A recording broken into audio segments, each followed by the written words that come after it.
Hi, I'm Dustin Fisher, and I'm going to be doing a lesson on community helpers. When I say community helper, who or what do you think of? What does this person do? I want you to make a small list of people that you think are community helpers and what they do.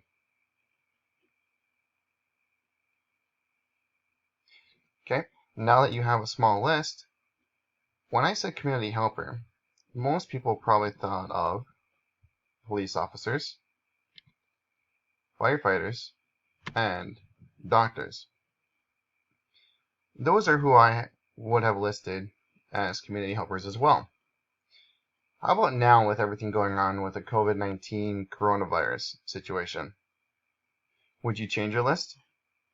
Would you add to it or take away? When I instruct you to, I want you to close your eyes and try your hardest to visualize and pretend that you're there and that you're in the situation. Also, if you feel like you need someone to talk to, please find a family member to discuss your feelings with. Now, close your eyes. Ready? You are sitting by the window and hear the soft sounds of water droplets hitting the window. You look up from the book you're reading. Huh, it's raining outside. So much for going outside to play after quiet time. And then, suddenly, you hear the familiar sound of your mailbox closing. You jump up. You're super excited. Your heart is racing. You've waited all week for it. You check the mailbox and you see the familiar red envelope with the Netflix written on the side of it. Yes! It's movie night! Your Netflix DVD came in!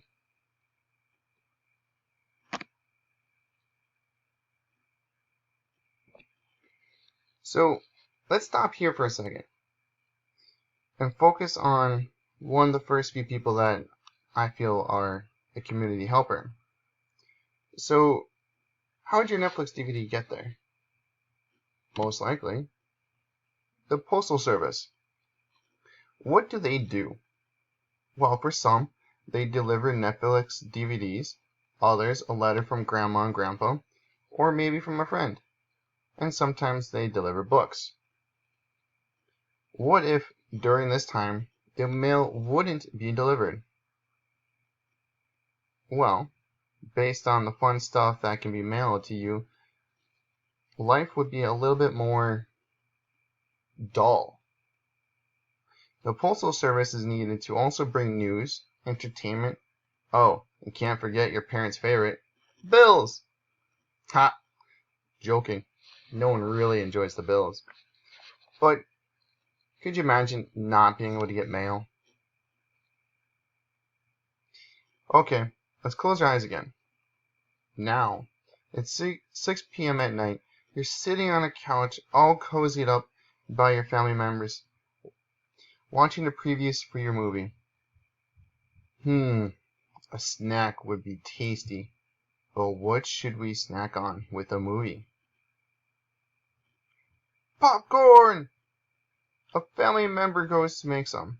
You sit patiently waiting for the thrilling sound of popping, the smell of melted butter, the taste of the salty, buttery, crunchy popcorn.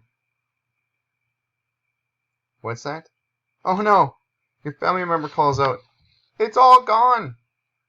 Someone needs to go to the grocery store down the street you ride with.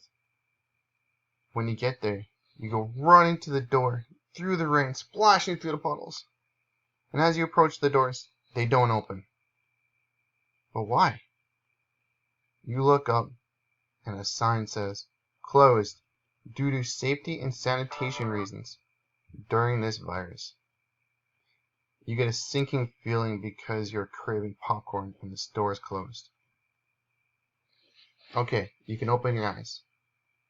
So the next community helper I want to focus on is grocery store/retail workers. What do they do? Well, they stock the shelves so you can have access to the groceries. They clean the store so it can stay open. And they also help you purchase the food so you can hopefully eat each day. Imagine not having the food on the table because the grocery stores are closed. That'd be such a bummer. I don't know what we would do to get food then. Okay, close your eyes again. As you run back to the car, splashing through the water splashing against your pants, you ask as you get into the car, "Oh, now what? Where else can we get popcorn?" Well, some of you probably mentioned Target, Walmart, Menards, maybe the Dollar General, just to name a few places. So you can open your eyes now. I'm not saying with this picture that Walmart is the only retail store open, and these are to go and be able to get other groceries. But it is important. Walmart, Target, Dollar General, all these retail stores are important because they provide the community with supplies that they can't get anywhere else at the time. So, for example, they don't just provide, grocery items. They could also provide, for example, like a popcorn maker, or cleaning supplies, or pet food. Alright, close your eyes again. You ready? As your family member approaches the Walmart parking lot, the retail store's parking lot, there is a long line of people waiting to get in. You slosh through the puddles and wait in line. You're standing out in the rain. The rain is soaking through your coat. You and your family member huddle together as an employee approaches and says, "You can go in now. It is your turn." Finally, you squeak over to the carts and grab one.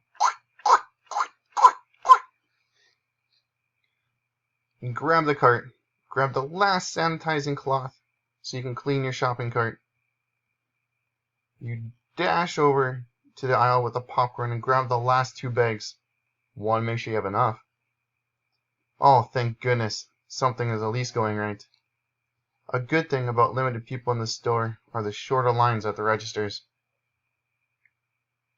Are your eyes still closed? Good.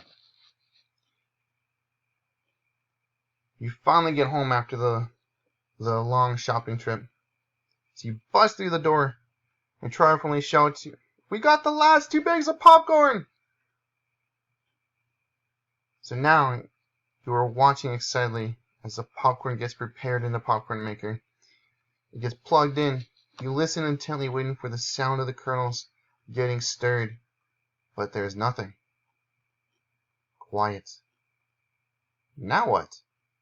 The popcorn maker is broken. Of course! Why? Do you go back to the store and wait in line again, sitting in the rain? I don't know. I don't think so. A family member decides it's best to order online, and the popcorn maker will be delivered in a few days. A few days later, you hear a knock at the door. You scramble so fast you fall to the floor. You excitedly whip the door open and see a large box on the steps.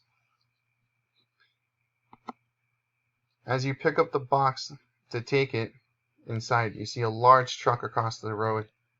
Maybe it's a FedEx truck, or maybe a UPS truck. So FedEx and UPS are the next community helpers I want to focus on. What do you think they do?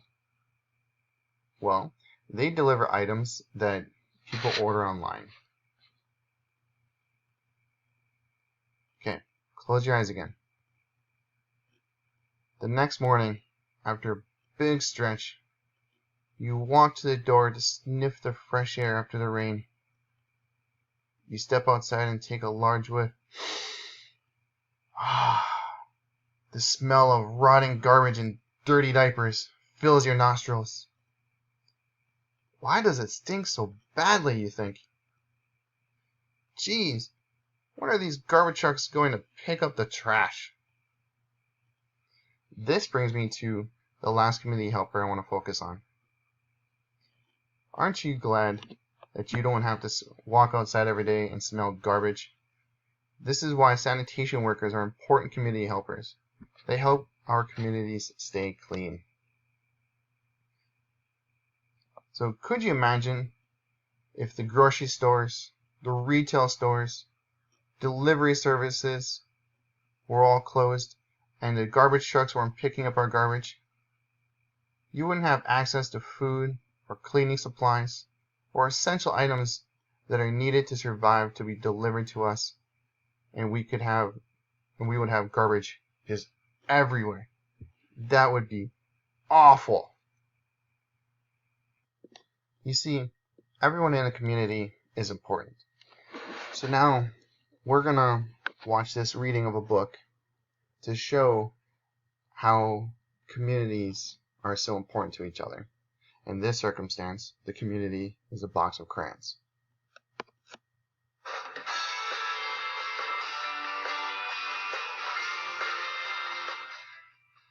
The day the crayons quit.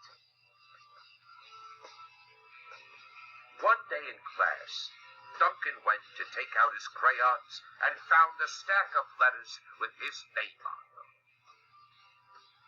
Hey, Duncan, it's me, Red Crayon. We need to talk. You make me work harder than any of your other crayons. All year long, I wear myself out coloring fire engines, apples, strawberries, and everything else that's red. I even work on holidays. I have to color all the Santas at Christmas and all the hearts on Valentine's Day. I need a rest. Your overworked friend, Red Crayon. Dear Duncan, all right, listen.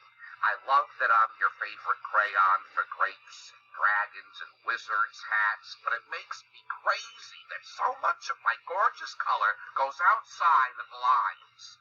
If you don't start coloring inside the lines soon, I'm going to completely lose it. Your very neat friend, Purple Crayon. Dear Duncan, I'm tired of being called light brown or dark tan because I am neither. I am beige and I am proud. I'm also tired of being second place to Mr. Brown Crayon. It's not fair that Brown gets all the bears, ponies, puppies, while the only things I get are turkey dinners from Lucky and wheat. Let's be honest, when was the last time you saw a kid excited about coloring wheat? Your beige friend, Beige Crayon. Duncan, Gray Crayon here. You're killing me.